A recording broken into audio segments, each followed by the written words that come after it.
આપણા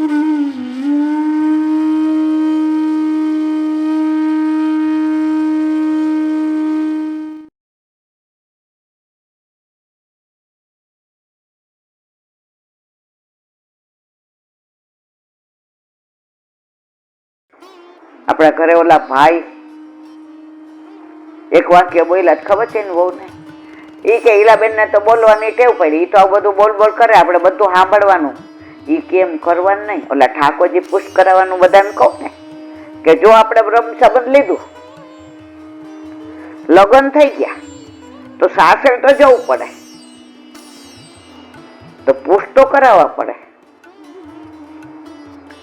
એટલે મેં કીધું સાચી વાત છે તમારી, અમારા બેનને કહ્યું એ પ્રમાણે ન કરાય. એ બેને જવાબ સરસ આપ્યો, એ કે મારે ઈલાબેનની હાજરીમાં નહોતું કેવું, હવે તમને કહી દઉં. એમના ઘરે ઠાકોરજી ના હોય અને એ બધાને કહેતા હોય ને તો તમે સાચા છો કે ઈલાબેન તો બોલ બોલ કરે.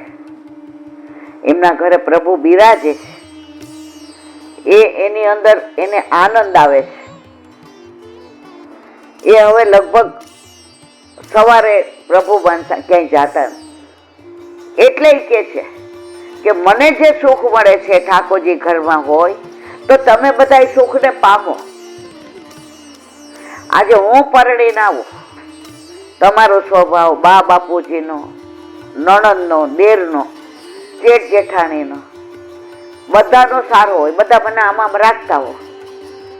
હવે મારા દેરનું કરવાનું હોય અને મારા બેનપણી વાળા માગા કરે અને મને ખાનગીમાં પૂછે તો હું શું કહું? અમારા ઘરે ગોકુળિયું ગામ છે, નસીબ હોય ને એ અમારા ઘરે આવે. પછી ઓલા લોકો ક્યાંય પૂછવા જાય તો એ બેન કે એમનો એટલો આનંદ આવતો હશે ને તો એ સ્વાર્થી નથી કે હું જ એકલી બધું માનું. એ કે છે તમે પરણેલા, તમે આ કરો. એ ભાઈ કે સારું વિચારીને કેશો. મેં ભાઈ આમાં મારે કાંઈ લેવા દેવાની હો, તમને ક્યાંય ખોટું લાગ્યું હોય તો માફ કરજો. જો એ મોટા બિઝનેસમેન હતા, બહુ પૈસા વાળા હતા. આપણે તો આનંદ કરીએ એટલે ઘરમાં ઠાકોરજી બિરાજે એટલે અમે પૈસા વાળા, અમારા ઘરે નીતિ બિરાજે એટલે અમે નિષ્કંચન છીએ જ નહીં.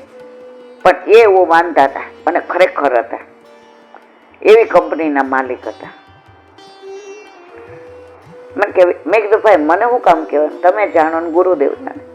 હું તો સામાન્ય બોલું છું કે બ્રહ્મ સંબંધ લીધું તો ઠાકોરજી ઘરમાં હોય અને જે આનંદ આવે છે એ કે અમારે તો કેટલી બધી ટૂર હોય ને, આને મારે ઘણી જગ્યાએ લઈ જવી હોય કોન્ફરન્સમાં ને, આ મારી હારે એટલું જ ભણેલી છે ને મારે આ એક કામ તો. મેં કીધું મારવાલા, મેં પર્સનલ તમારા ઘરવાળાને નથી કીધું કે તમે ઠાકોરજી પુષ્ટ કરાવો. હું તો અહીંથી ને જે વલ્લભ કહે છે એની વાણી, મારું પોતાનું કાંઈ નથી. તો મેં કીધું તમને જે યોગ્ય લાગે એમ કરો, હું કહેતી જ નથી કોઈને. પણ હા, વલ્લભ કહે છે એ તો કહીશ જ. કાલે કહેતી હતી, આજે કહું છું અને કાલે કહીશ. હું એ બાબતમાં ચોક્કસ છું કે બ્રહ્મ સંબંધ લઈએ તો ઠાકોરજી વિના ઘર રખાઈ દે. એટલે ઓલા બેનને મોઢું બિચારાનું આવડું થઈ ગયું. એ ભાવથી જ આવ્યા હતા કે મારે પુષ્ટ કરાવવા જ છે. પછી મને કે સારું. મેં કીધું ના, મને ન કહેતા, મને કહેતા એ ફોને ન કરતા. એટલે ઓલા બે બિચારા જાતા જાતા કે માનસે તો નહીં, માણસ લાધા રીંગો ચીલાબેન, પણ માનો કે પુષ્ટ કરાવીશ ને તો ફોન તો તમને કરીશ જ. કારણ કે આ સાંભળીને મને એમ થયું. હવે ઘરે ગયા પછી જે થયું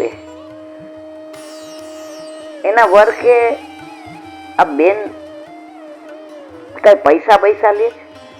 એ કે શું વાત કરો છો, તો યુટ્યુબ ના નથી લેતા. એ કે તોય બહુ બોલ્ડ છે, એને મને કહી દીધું. એ કે એને ક્યાં કઈ લેવા દેવા છે. અઠવાડિયા પછી એની કંપનીનો સ્થાપના દિન હતો. એટલે બોનસ જાહેર કર્યું. દર વખતે 1 મહિનાનું દેતા હતા, આ વખતે 2 મહિનાનું દીધું. અને એણે કીધું, ઉષા તું આવજે, બધાની ભોજનની વ્યવસ્થા તારી. એ દિવસે 2 ટાઈમ જમવાનું બધા કારીગરોને બધાને ને ઓફિસરોને એનું મિત્ર મંડળને બધા આવ્યા.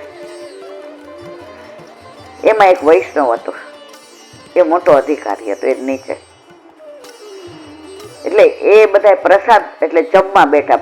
પ્રસાદ ન કહેવાય, ઠાકોરજીને ધરાવેલો હોય પ્રસાદ.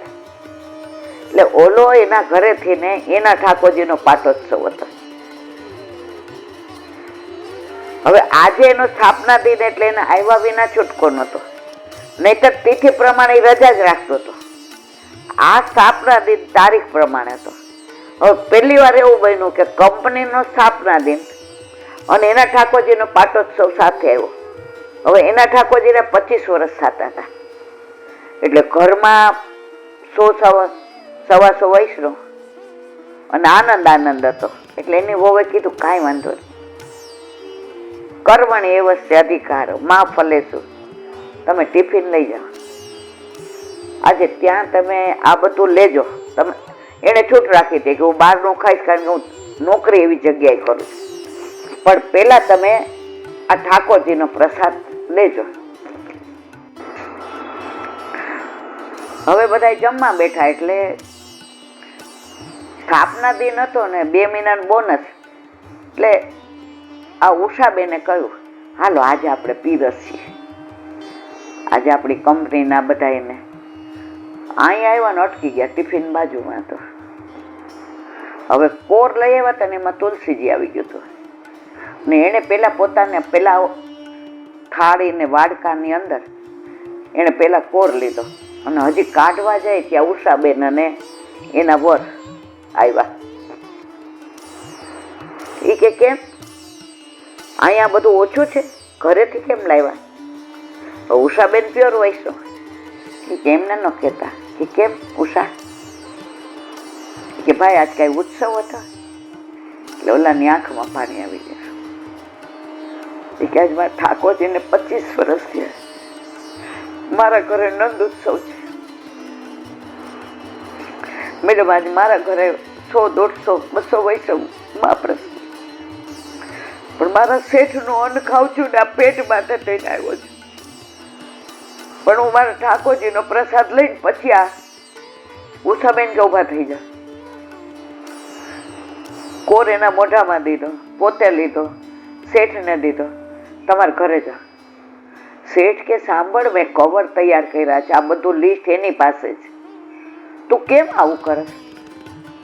આજે તમને કાયદો કે આપણી કંપનીનો સ્થાપના દિન છે ને, તમે બધાને 2 મહિનાનું બોનસ આપ્યું ને, આજે મને આ બોનસ આપો કે આજે મને જે ગમે એ કરવા દો.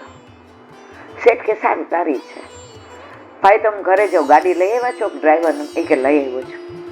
આજે જે આનંદ કરો ને એમાં મારી સુધી લેજો. હવે કલાકમાં તો આ પાછા આવી ગયા. એની વહુ તો રાજી રાજીને રેડ થઈ ગયા, વૈષ્ણવો બધા રાજી થઈ ગયા.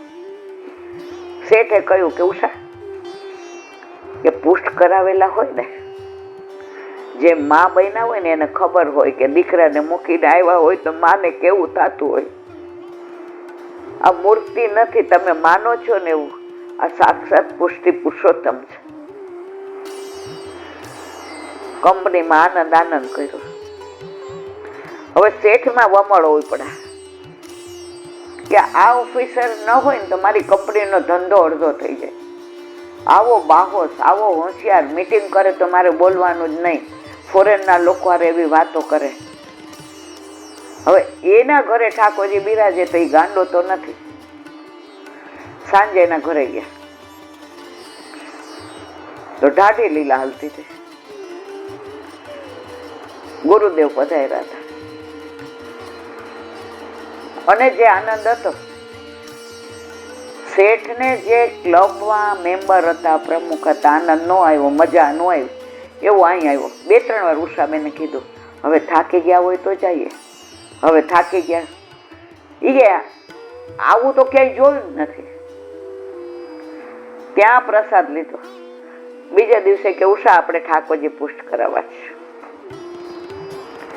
જેના ઘરે પ્રભુએ પધારવું હોય ને એ લીલા એવી કરે કે પધારે પધારે ને પધારે જ.